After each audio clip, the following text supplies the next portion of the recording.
कहानी के शुरू में हमें एक लड़की दिखाई जाती है जिसने नकाब पहना हुआ था और अस्तबल से घोड़ा चोरी करने की कोशिश कर रही थी। तभी उसके पास रॉबिन नाम का एक लड़का आता है और उसे पकड़ लेता है। उससे पूछता है तुम यहाँ क्या कर रही थी, और उस लड़की से उसका नाम भी पूछता है। वो बताती है कि मेरा नाम मैरियन है। मैरियन जब नकाब उतारती है तो जैसे ही रॉबिन उसको देखता है, पहली नजर में रॉबिन को उससे प्यार हो गया था और मैरियन भी उसको पसंद करने लगी थी। जिसके बाद ये दोनों साथ रहने लगते हैं। इनकी जिंदगी बहुत अच्छी गुजर रही थी। तभी एक दिन रॉबिन को चर्च की तरफ से एक खत मिलता है। उसको चर्च के लिए जंग में जाना होगा, अरेबियन के खिलाफ लड़ना होगा। अब रॉबिन भी लड़ने के लिए तैयार था क्योंकि वो बहुत अच्छा तीरंदाज था। उसको तीर चलाना बहुत अच्छे से आता था। मगर जाते हुए वो मैरियन से कहता है कि तुम मेरा इंतजार करना, मैं वापस जरूर आऊंगा। अब जब ये अरेबियन के खिलाफ लड़ रहा था, जंग में था, तो एक आदमी इस पर हमला कर देता है।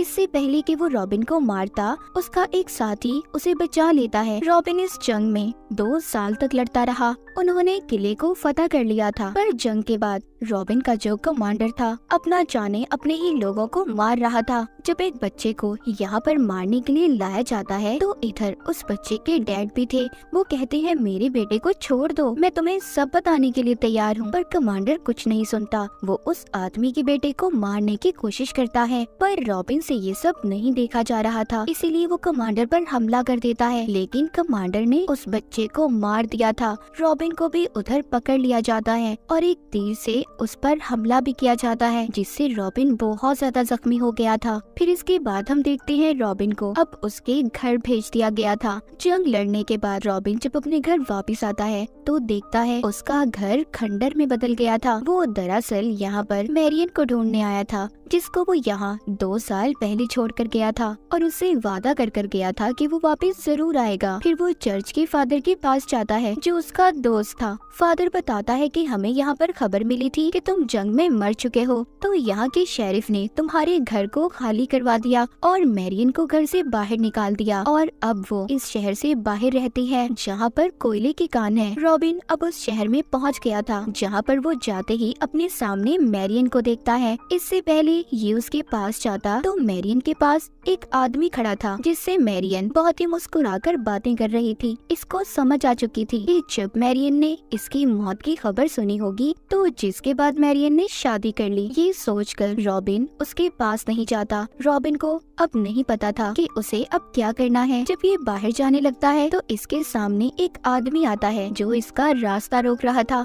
ये वही आदमी था जिसके बेटे को रॉबिन ने बचाने की कोशिश की थी। वो आदमी कहता है क्या तुम जानते हो यहाँ के जो लोग अमीर हैं वो बहुत अमीर होते जा रहे हैं और जो गरीब लोग हैं वो गरीब होते जा रहे हैं। ये बताकर वो आदमी रॉबिन को अपने साथ ले जाता है। जिसके बाद हम एक शेरिफ को देखते हैं जो इस शहर का लीडर भी था। वो सब लोगों को बता रहा था कि हमें जंग के लिए और भी ज्यादा टैक्स को बचाना होगा। यहाँ पर मैरियन भी अपने हस्बैंड के साथ थी। उसका हस्बैंड कहता है कि हम पहले भी तो इतना टैक्स देते हैं, पर इस बात से शेरिफ को कोई असर नहीं होता। यहाँ पर मैरियन को ये पता चल गया था कि रॉबिन जिंदा है। वो रॉबिन को देख लेती है। इस बात की उसे खुशी तो थी कि रॉबिन जिंदा है, पर कहीं न कहीं उसे गम भी था कि आज वो रॉबिन के साथ नहीं है, क्योंकि वो रॉबिन से आज भी प्यार करती थी। उधर ही हम रॉबिन को देखते हैं जो उस आदमी के साथ था जिसके बेटे को इसने बचाने की कोशिश की थी और इसे यहाँ के बारे में सब कुछ बताया था। वो आदमी अब रॉबिन का दोस्त बन चुका था। रॉबिन का दोस्त उसे कहता है हमें इस बात का पता लगाना होगा कि टैक्स का पैसा कहाँ से आता है और कहाँ ले जाया जाता है। तभी वहाँ पर मैरियन भी आती है जो रॉबिन से मिलना चाहती थी। जब ये उससे मिलने जाता है तो रॉबिन का दोस्त इसे रोक लेता है। कहता है नहीं, तुम नहीं जाओगे। मैं नहीं चाहता कि हमारे प्लान का किसी को भी पता चले,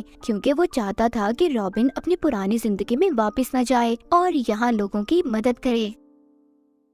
ये अब उसको और भी ज्यादा अच्छा तेज चलाना सिखाता है। रॉबिन का निशाना बहुत अच्छा था। इनका ये प्लान था कि वो सरकारी खजाने को लूट लेंगे, उसे चोरी कर लेंगे। अब ये उस जगह पर जाता है जहाँ पर सारा खजाना टैक्स का पैसा रखा जाता था। ये वहाँ पर सभी सिपाहियों को अपने तीर के निशाने से हमला करके मार देता है और फिर उस जगह जाता है जहाँ पर सभी लोग टैक्स दे रहे थे। ये वहाँ पर सबसे ज्यादा टैक्स देता है। ऐसा इसने इसलिए किया था ताकि ये यहाँ पर शेरिफ और लोगों का भरोसा जीत सके, और होता भी ऐसा ही है। शेरिफ जब ये देखता है तो वो रॉबिन से काफी इम्प्रेस हो गया था। जब ये यहाँ से जा रहा था तभी इसके सामने मैरियन आ गई थी। ये उससे कहता है, देखो हमारे दरमियान जो भी था सब कुछ खत्म हो चुका है। इतना कहकर इसका दोस्त इसे बुला लेता है। रॉबिन अब वहाँ से जा चुका था। ये अब और भी ज्यादा खजाना लूटता है और एक बैग को मैरियन के घर के बाहर भी रख देता है, क्योंकि वो जानता था कि मैरियन को भी पैसों की जरूरत थी। दूसरी तरफ हमें दिखाया जाता है कि शेरिफ का एक आदमी उसके पास आता है और उसे बताता है कि सरकारी खजाने को कोई चोरी कर रहा है। शेरिफ ये सुनकर काफी परेशान हो गया था। वो उस आदमी से कहता है कि ज्यादा सिपाहियों को खजाने की पहरेदारी पर लगा दो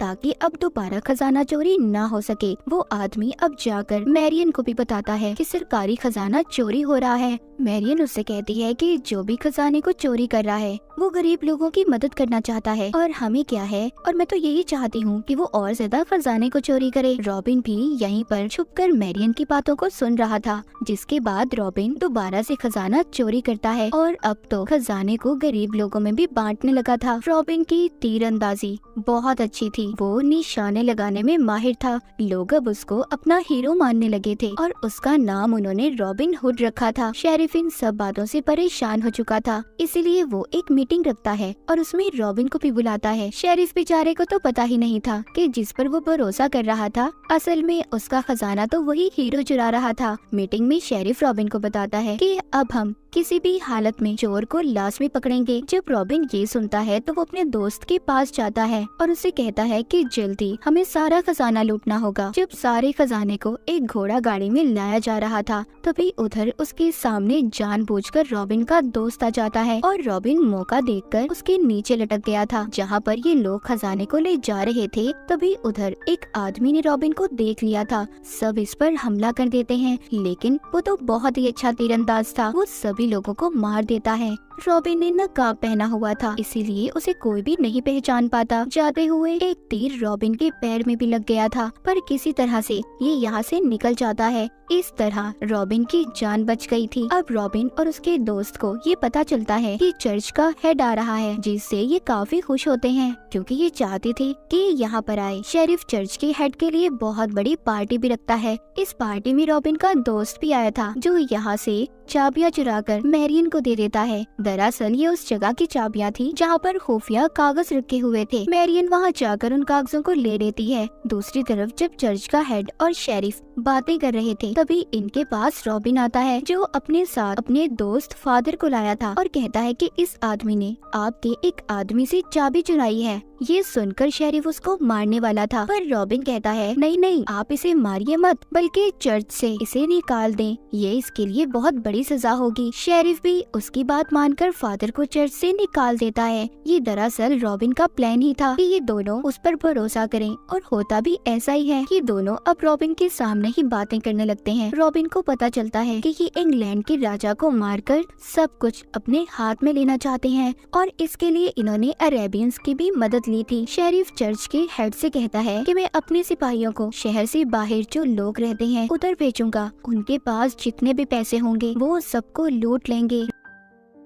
रात को शेरिफ अपने सभी सिपाहियों को भेज देता है। उधर दूसरी तरफ दिखाया जाता है मैरियन ने जो खुफिया कागज चुराए थे उनको उसका हस्बैंड देख रहा था, जिससे उन्हें पता चलता है कि शेरिफ और चर्च का हेड दोनों मिलकर इंग्लैंड के राजा को मारना चाहते हैं। मैरियन कहती है ये सब गलत है, हमें सबको बताना होगा, पर मैरियन का हस्बैंड कहता है हमें इस बात से क्या लेना देना। दरअसल इसका हस्बैंड भी शेरिफ की जगह लेना चाहता था, यानी कि वो खुद शेरिफ बनना चाहता था। इसीलिए मैरियन की अपने हस्बैंड के साथ लड़ाई हो जाती है। शहर में शेरिफ के सिपाही पहुंच गए थे जो लोगों से लूट मार कर रहे थे। यहाँ पर मैरियन जब इन्हें रोकती है तो उसे भी ये पकड़ लेते हैं। यहीं पर रॉबिन और उसका दोस्त भी आ गए थे, उन्होंने मैरियन को बचा लिया था। जब मैरियन रॉबिन के साथ होती है तो ये उसे पहचान लेती है। जब ये रॉबिन का नकाब हटाती है तो इसे पता चल चुका था कि ये तो रॉबिन है। यहाँ पर सिपाही इनकी घोड़ा गाड़ी पर भी हमला कर देते हैं और इन्हें घेर लेते हैं। रॉबिन का दोस्त उससे कहता है कि तुम मैरियन को लेकर जाओ, मैं इनको रोकता हूँ,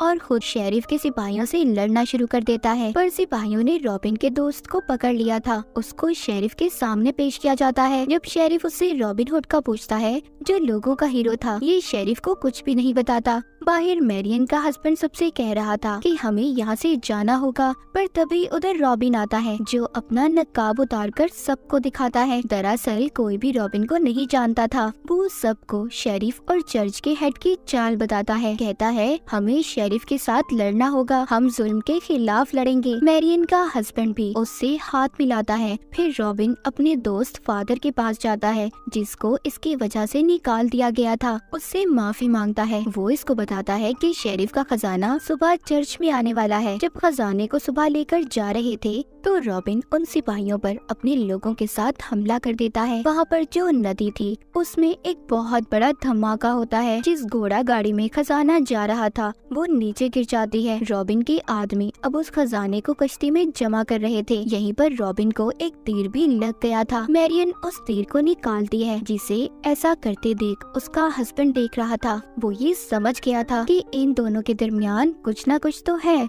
इससे पहले ये कुछ कहता तभी एक आदमी इस पर हमला कर देता है और अब रॉबिन हुड अपने लोगों से कहता है कि खजाने को पाने के रास्ते तुम जंगल में ले जाओ। इसके बाद मैरियन अपने हस्बैंड के पास आती है पर वो उससे नाराज था, उसको जाने का कहता है। उधर रॉबिन देखता है कि शेरिफ के सिपाही उसके लोगों को मार रहे हैं, इसीलिए वो अपना नकाब हटाकर सबके सामने आ गया था। तभी शेरिफ के सिपाही उसे पकड़कर शेरिफ के पास ले गए थे। शेरिफ उसे देखकर बहुत गुस्से में आ गया था क्योंकि रॉबिन ने उसे धोखा दिया था। ये उसे मारने लगता है पर यहाँ पर शेरिफ के जो सिपाही थे उनमें से एक शेरिफ पर हमला कर देता है क्योंकि ये रॉबिन का दोस्त था जिसने सिपाहियों वाले कपड़े पहने हुए थे। वो आजाद हो चुका था। ये दोनों शेरिफ पर हमला करके उसे मार देते हैं और यहाँ से बाहर निकल जाते हैं। रॉबिन के लोगों के पास अब खजाना था। वहीं पर हमें मैरियन के हस्बैंड को भी दिखाया जाता है जो कि शेरिफ बनना चाहता था। चर्च के हेड ने उसे शेरिफ बना दिया था। वो सब लोगों को जमा करके रॉबिन का पोस्टर दिखाता है। कहता है कि ये हमारा दुश्मन है। असल में वो लोगों को रॉबिन के खिलाफ भड़का रहा था। दूर खड़ा रॉबिन भी ये सब देख रहा था और तीर चलाकर अपने पोस्टर पर जो मैरियन के हस्बैंड ने पकड़ा हुआ था वो दीवार पर जाकर लगता है। इसका मतलब ये था कि रॉबिन हुड ने उसके चैलेंज को मान लिया था और वो ये था कि वो रॉबिन हुड को पकड़ कर दिखाए। रॉबिन और उसके लोगों ने शेरिफ और चर्च के हेड का प्लान फेल तो कर दिया था पर रॉबिन जानता था कि ऐसा दोबारा फिर होगा, मगर रॉबिन इन सब चीजों के लिए पहले ही तैयार था। और इसी के साथ रॉबिन हुड की ये कहानी यहीं पर खत्म हो जाती है।